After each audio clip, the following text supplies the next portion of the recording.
What we see today in this country, I think, is quite frankly, let's speak bluntly, a ruling class which tries to control a working class population. And that's what it's about, is holding on to that power. If that's the case, then it seems like to me the question that we face is how to organize to change that system, to challenge capitalism. And I think in that effort, you do a disservice to your listeners and to the people who respect your work when you equate Lenin with Stalinism as blithely as you did tonight. I say that, and I think it's also important to point out that that is an unquestioned assumption and also an easy applause getter we saw that you share with the mainstream media. And I think if it were actually that simple, the horrific kinds of measures that even bourgeois historians describe as a counter-revolution under Stalin would not have been necessary if they were all the same to begin with. Now, in short, to sum up, the situation that you have outlined tonight, I think, is extremely serious, and I think it's important that we all take it seriously. What we're talking about is literally the fate of millions of lives around the world, particularly in the international politics that you described.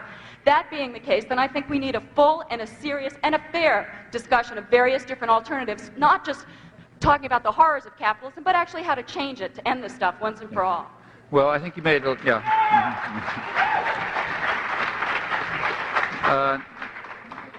I think, well, there's several questions there. One is about the discussion of the United States, and I think what I said is approximately what you said, except I didn't use some of that rhetoric.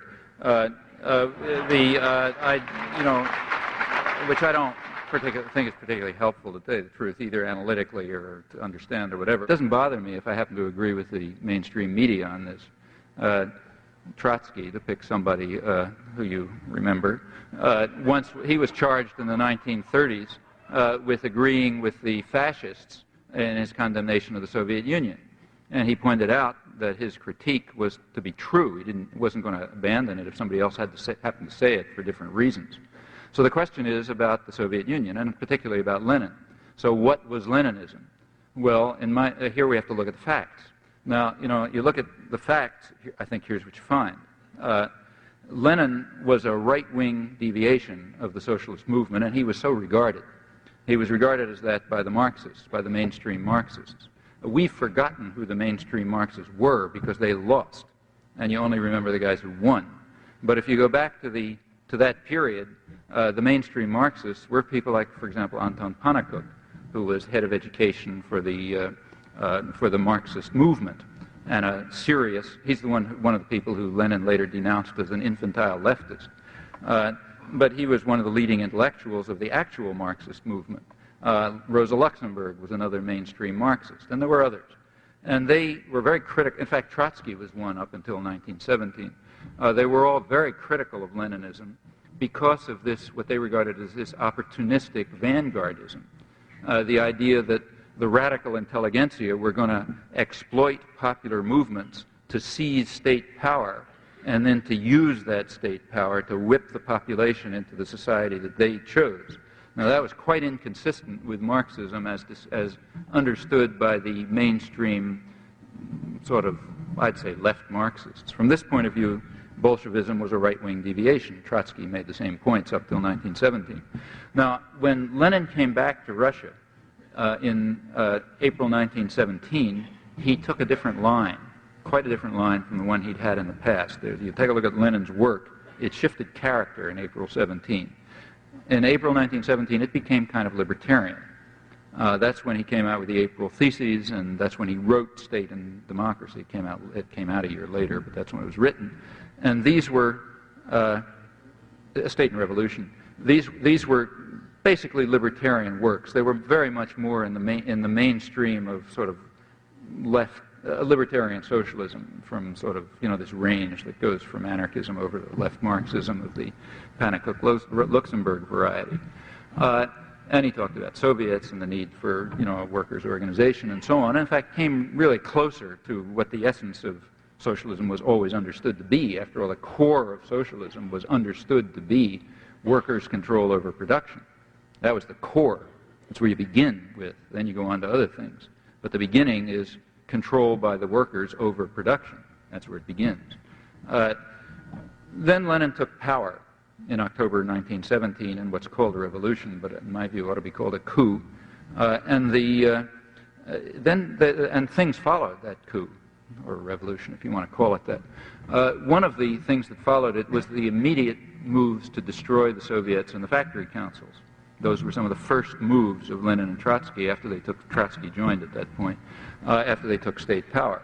In fact, if you look at what Lenin wrote after that period, or did, you'll find it's a reversion to the earlier position. This sort of left deviation is that, a deviation. You could ask why. In my view, it was just opportunistic. He knew that in order to gain power, he was going to have to go along with the popular currents that were developing, which were in fact spontaneous and libertarian and socialist, as most popular movements have been, in fact, since the 17th century. And being an astute politician, which he was, he sort of went along with that and talked the line that the people wanted to hear. It's just like when an American politician goes somewhere and his pollsters tell him, say so-and-so, and he says it, meaning he believes it. And I think Lenin was doing the same thing without polls. In any event, whatever your interpretation is, when he took power, he reverted to the former vanguardism and moved at once to eliminate the organs of workers' control. Now that meant he was moving to destroy socialism, if socialism has as its core workers' control over production. The Soviets and the factory councils were instruments of workers' control. And same, you could say they're defective instruments, they had to be worked out better and so on, yeah, no doubt. But they were the instruments that had been developed in the course of popular struggle to implement basically workers' control, and those were the first things to go.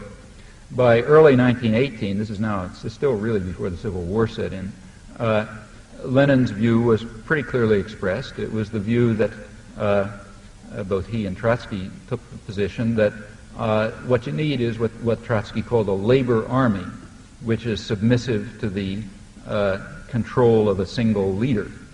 He said modern progress and development and socialism requires that the mass of the population subordinate themselves to a single leader in a disciplined workforce. Well, that has absolutely nothing to do with socialism. In fact, it's the exact opposite of it, and was criticized for that by in a spirit of some solidarity, because the revolutionary forces were still operative. He was criticized for that by people like Rosa Luxemburg and by Pannekoek and Gorter and the other mainstream sort of left Marxists, and I think they were right. It seems to me that, and then it just goes on from there. I mean, Lenin reconstructed the czarist systems of oppression often more efficiently, Cheka, KGB, and other techniques of control and oppression. I think from that point on, there was nothing remotely like socialism in the Soviet Union. I think it was, in fact, in my view, it was a precursor of later forms of totalitarianism. Now, you could, that's what I think happened, and I think that's what you'll discover if you look at the facts. Now, why is it called socialism? Well, I think I think that's complicated, and we should look at it. The Soviet Union calls it socialism. And after they took control they did take control pretty soon of most of the international socialist movement, because primarily of the prestige of having created something sort of socialism. Incidentally, just a side remark, Lenin remained, despite it all, a sort of an orthodox Marxist in many respects. And as an orthodox Marxist, he didn't believe that it was possible to have socialism in the Soviet Union. This was supposed to be up to his death, or shortly before his death, when he was still writing, speaking lucidly. He kept the view that the Soviet revolution was a holding action. They were just going to hold things in place until the real revolution took place in Germany, because the revolution, according to Marxist doctrine, was going to take place in the most advanced sector of modern industrial capitalism, for all the reasons that you read about in Marx. That's where the revolution had to take place. Obviously, that wasn't the Soviet Union, so there couldn't be socialism there. It was just some kind of holding action. And that presumably gave some sort of justification for eliminating the socialist institutions. I don't think it's a real justification, but probably that was the internal justification. And again, in taking that view, he was in accord with the mainstream Marxist tradition. Well, after that comes the view that all of this is socialism. And why should the communist parties take that view? I think the reason is because they wanted to sort of exploit the moral force of socialism, which was quite real. It's kind of hard to remember that today, but at that time it was very real. This was regarded as a progressive moral force, and by associating their own destruction of socialism with the aura of socialism, they hoped to gain credit in the working classes and other progressive sectors. Now, the West also identified that with socialism, and they did it for the opposite reason. They wanted to associate socialism with the brutality of the Russian state that undermined socialism. So what you had is that the two major world propaganda agencies, for their own and quite different reasons, were claiming that this is socialism, that this destruction of socialism is socialism. And it's very hard to break out of the control of the world's two major propaganda agencies when they agree. They agreed for different reasons, but they basically agreed, and that then became doctrine and dogma. Well, I think people should ask whether that's true. Take a look back and see whether the moves that Lenin took and that Trotsky supported him in taking and that they both advocated had anything to do with socialism as it was understood by, say, in the Marxist tradition or in the left libertarian tradition.